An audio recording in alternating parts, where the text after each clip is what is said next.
മുഖ്യമന്ത്രി ആരെന്ന് ഹൈക്കമാൻഡ് തീരുമാനിച്ചിട്ടേ ഇല്ല. അപ്പോൾ ചർച്ചകളൊക്കെ അവിടെ നിൽക്കട്ടെ.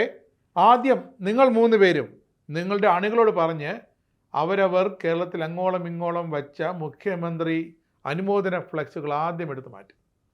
ഇതായിരുന്നു ദിവസങ്ങൾക്ക് മുമ്പ് ഹൈക്കമാൻഡ് ഡൽഹിയിൽ രമേശിനോടും സതീശനോടും വേണുഗോപാലനോടും വ്യക്തമായി പറഞ്ഞ് മനസ്സിലാക്കിയത്. ഉടൻ വന്ന് 3 പേരുടെയും കൽപ്പന ചാനലുകൾ വഴി എല്ലാം എടുത്ത് മാറ്റി. അപ്പോഴാണ് ആ ഒരു തമാശ കേരളം അറിഞ്ഞത്. എങ്ങനെയെങ്കിലും മുഖ്യമന്ത്രി ഒന്ന് തീരുമാനിച്ചെങ്കിൽ ഞങ്ങൾക്ക് ഞങ്ങളുടെ പ്രതിപക്ഷ നേതാവിനെ തീരുമാനിക്കാം. ഇതായിരുന്നൊരു പാവം CPM പ്രവർത്തകയുടെ ഭർത്താവിൻ്റെ മനസ്സിൽ. അങ്ങനെ KCക്ക് വേണ്ടി വളരെ പാടുപെട്ട് മുഖ്യമന്ത്രിയെ KC വരട്ടെ എന്നൊരു ഫ്ലക്സ് വെച്ചു ഈ CPM നേതാവ്. നിങ്ങൾക്ക് വേണ്ടെങ്കിലും ഞങ്ങൾക്ക് വേണമെന്നായിരുന്നു സേവ് കോൺഗ്രസ് എന്ന പേരിൽ വാടാനപ്പള്ളിയിൽ പ്രത്യക്ഷപ്പെട്ട ഫ്ലക്സ് ബോർഡ് സ്ഥാപിച്ച ആ പാവം CPM പ്രവർത്തകനായ മുഹമ്മദിൻ്റെ മനസ്സ് മുഴുവൻ. വാടാനപ്പള്ളി പഞ്ചായത്തിന് താഴെ ആ വലിയ ബോർഡ് സ്ഥാപിക്കുന്നതിൻ്റെ CCTV ദൃശ്യങ്ങൾ ഇങ്ങനെ വൈറലാകുമെന്ന് ആ പാവം പോലും പ്രതീക്ഷ കാണില്ല. പക്ഷേ 4 പേർ അറിഞ്ഞു CPMകാർ KCക്ക് വേണ്ടി ഫ്ലക്സ് വെച്ചത്.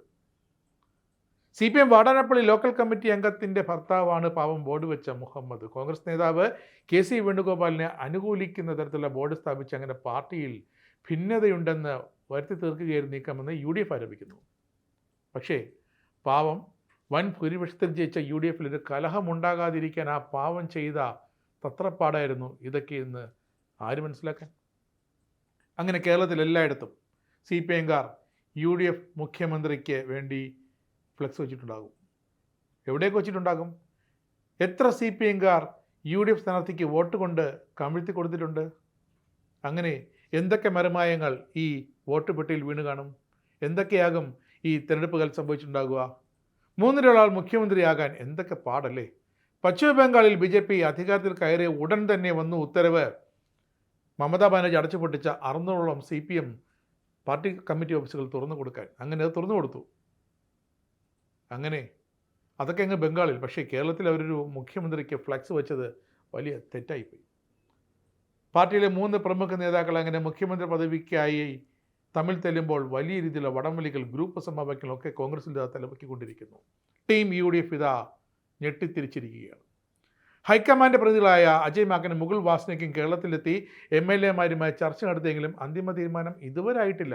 അത്ര കടുകട്ടിയാണ് തീരുമാനം. മത്സരത്തിൽ നിന്ന് പിന്മാറാൻ ഈ 3 നേതാക്കളും ഈ ഘട്ടത്തിലും തയ്യാറല്ല എന്നതാണ് അടുത്ത രസകരമായ കാര്യം. ഒടുവിൽ കിട്ടുന്ന വിവരം മാക്കനും വാസ്നിക്കും ഒരു ഷാഡോ ടീമിനെ കേരളത്തിലേക്ക് അയച്ചു.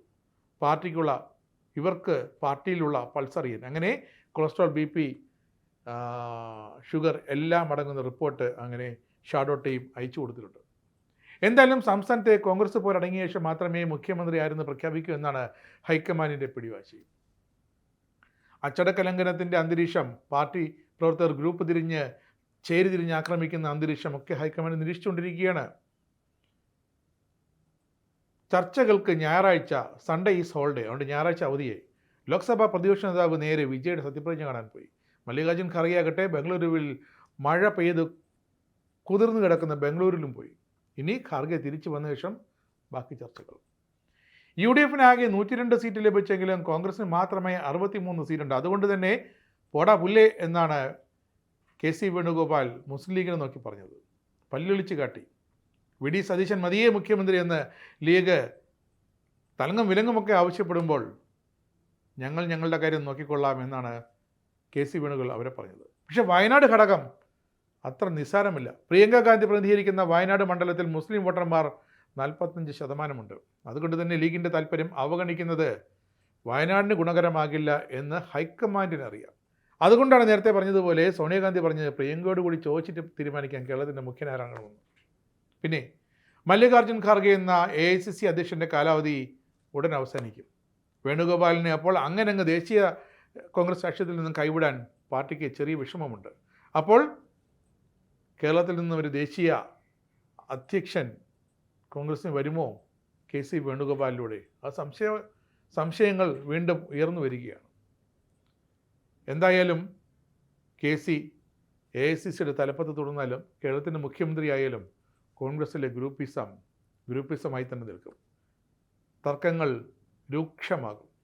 ഗ്രൂപ്പ് തർക്കങ്ങൾ, സമവാക്യങ്ങളൊക്കെ മന്ത്രിമാർ കൂടി വരുന്നതിൽ, കോൺഗ്രസിൻ്റെ പ്രഖ്യാപിത മന്ത്രിമാർ കൂടി അരങ്ങത്തേക്ക് വരുന്നതോടെ ഗ്രൂപ്പിസം അരങ്ങ് തകർക്കും. ഹൈക്കമാൻഡിൻ്റെ നിരീക്ഷകർക്ക് ആഴ്ചയ്ക്കാഴ്ചയ്ക്ക് കേരളത്തിൽ വന്നു പോകേണ്ട അവസ്ഥയുണ്ടാകും. എന്തായാലും ഇടതുകാലിലെ മന്ത് വലതുകാലിലേക്ക് മാറി എന്നതുപോലെയായി കേരളത്തിലെ അവസ്ഥ. ഇടതുകാർ ഭരിച്ച കേരളം ഇതാ വലതുകാർ ഭരിച്ച് വീണ്ടും കുളമാക്കാൻ പോകുന്നു. അതുതന്നെയാണ് ഇനി സംഭവിക്കാൻ പോകുന്നത്.